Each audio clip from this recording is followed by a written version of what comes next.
Hi everyone! Today I'm going to be making a creamy tuna macaroni.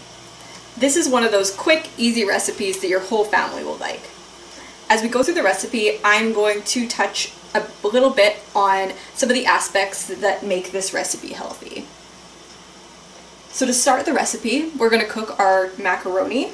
We have a whole wheat macaroni here because it is high in fiber. Fiber is really healthy for you because it helps your gut stay healthy and just keeps everything functioning smoothly in there. So I started off by adding water to this pot and then bringing it to a boil. Now I'm going to add my macaroni and just turn this down to low. Now I'm going to let this simmer for about 8 to 10 minutes or until it's tender. Once our macaroni was tender, I drained it in this colander over the sink, and now I'm just going to pour it into this bowl and set this aside. Next, we're going to cook our onions. I'm going to add 1 tablespoon of oil into this pot, and then my onions. That's 1 small chopped onion. And then I'm going to cook this over medium heat until it's slightly translucent or for about 3 minutes. You can also do this while you're waiting for your macaroni to cook. Now that our onions are tender and slightly translucent, I'm going to add all of the rest of the ingredients into this pot with the onions.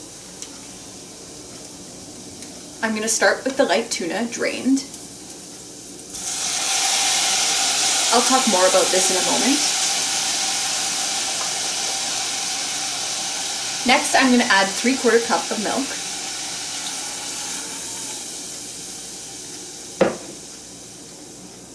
And then the cream of broccoli soup.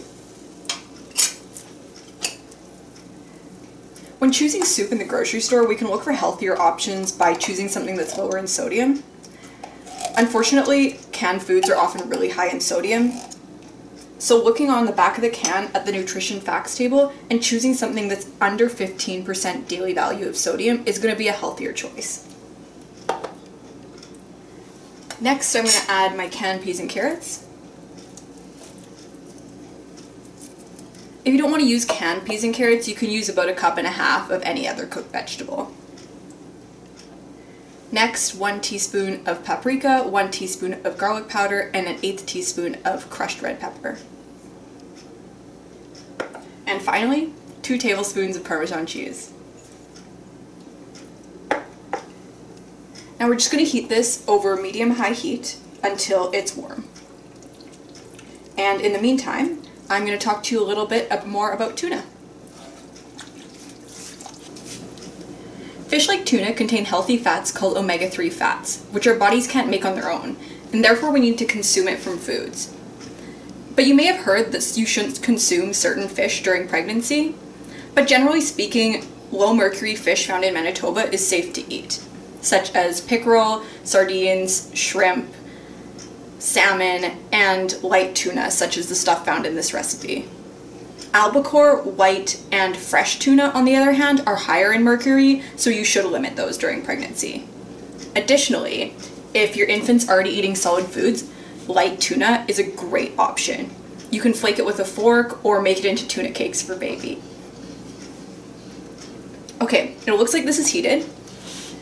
So now I'm gonna grab my macaroni that I set aside earlier and just pour this in.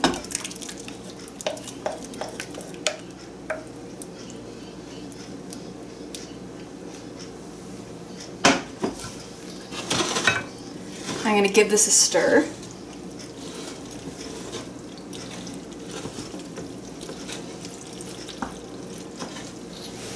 And it's all done. It's a super easy recipe that you might even be able to make with ingredients that you already have on hand. As well, it's really versatile because you can add fresh herbs such as dill, or swap out the vegetables for other vegetables you like, or even swap out the tuna for another protein like chicken breast or edamame. I hope you enjoy this recipe, and thanks for watching.